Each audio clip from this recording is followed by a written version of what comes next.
नमस्कार। मैं स्वामी ओम प्रकाश और मकर संक्रांति की सबसे पहले आप सभी को, सभी सनातनियों को, सभी हिंदू धर्मावलंबियों को और सभी भारतवंशियों को मकर संक्रांति की हार्दिक शुभकामना। और साथ ही गंगा सागर के इस पवित्र मिलन पर, जो पवित्र मिलन तीर्थ है, इस पर यह कहना चाहता हूँ कि हमारे जीवन में यह क्षण बार बार नहीं आता है। हमारे जीवन में यह क्षण बार बार नहीं आता है जब हम परमात्मा के इतने करीब हों।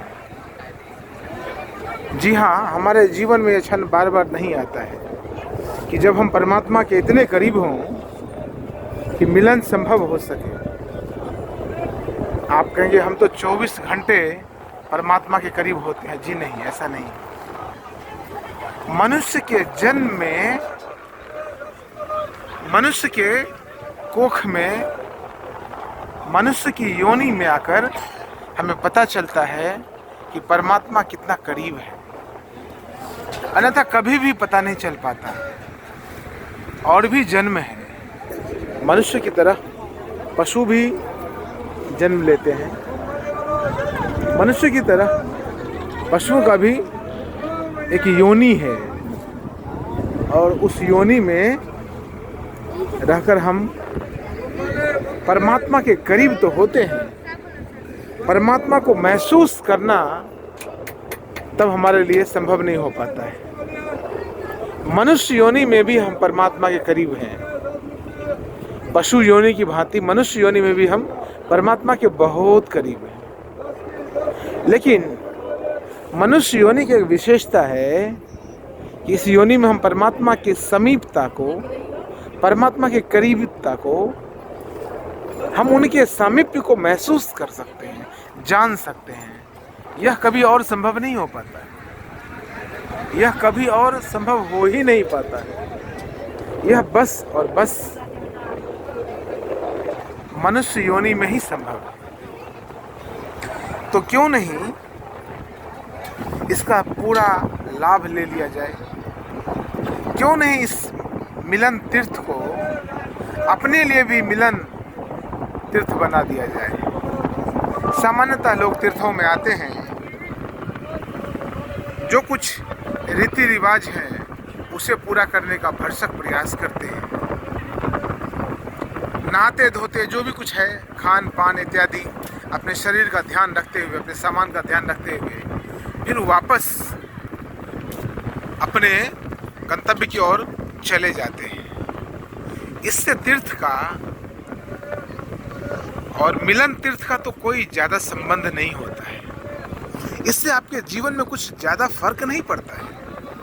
समझना मेरी बात को। यह तो शारीरिक मिलन भी नहीं है। समुद्र के साथ आप थोड़ी देर के लिए स्नान कर लिया, समुद्र के साथ आप थोड़ी देर रुक गए, समुद्र देवता के साथ, जल देवता के साथ आप थोड़े समय के लिए समीप आ गए, इतना काफ़ी है क्या? इतने से तो कुछ बात नहीं हो सकती। इतने में कुछ बहुत बड़ा ट्रांसफॉर्मेशन नहीं हो सकता। तो यदि बहुत बड़ा ट्रांसफॉर्मेशन चाहिए, यदि जीवन में परमात्मा को प्राप्त करना चाहते हैं, परम मिलन का क्षण अपने जीवन में घटित होते हुए देखना चाहते हैं, तो यही जन्म आपके लिए है। यही मनुष्य की योनि आपके लिए है। यही मनुष्य का शरीर आपके लिए है। इस शरीर में रहते हुए आप जितनी जल्दी हो सके परमात्मा को उपलब्ध हो ले। शरीर के छूटने की कोई गारंटी नहीं है। शरीर के छूटने की कोई गारंटी नहीं है। कब छूट जाए कहना मुश्किल है। कब छूट जाए और आपको लगे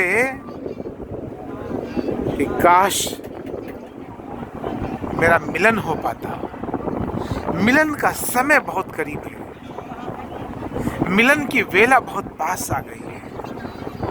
अब आलस न करें।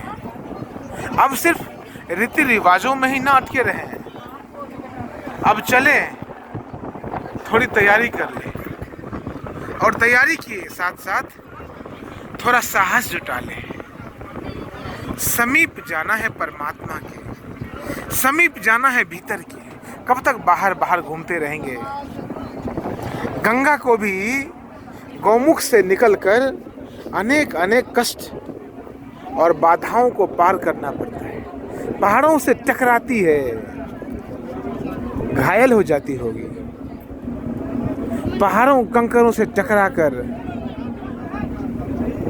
वृक्षों से टकराकर, झाड़ियों से गुजरती हुई, ऊंच और नीच को अनुभव में लाती हुई गंगा इस समुद्र में आकर देखिए एक रूप। अब यहाँ पता नहीं है, देखिए अब यहाँ पर गंगा कहाँ है और समुद्र कहाँ है पता करना मुश्किल। बिंदु सिंधु में खो गया, बूंद समानी समुद्र में।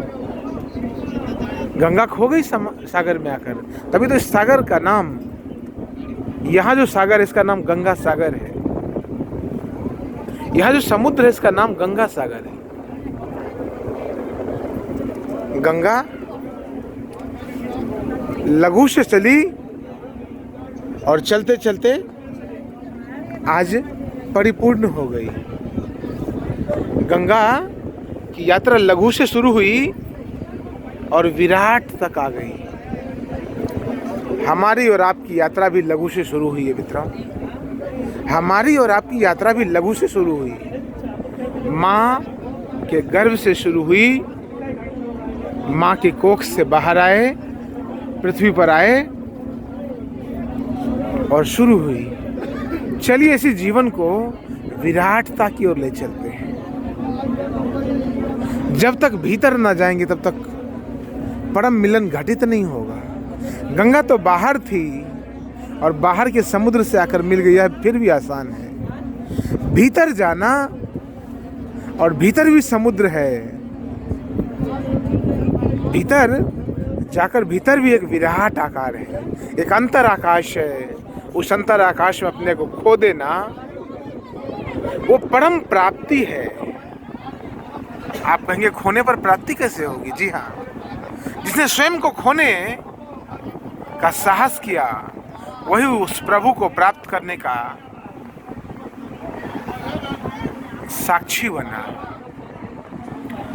जिसे कछु न चाहिए वही सहन की शाह, वही शहंशाह। जो सब कुछ छोड़ने पर आमादा है, जो सब कुछ छोड़ने को तैयार है, वही सब कुछ पाने का हकदार हो सकता है, वही सब कुछ पाने का भागीदार हो सकता है।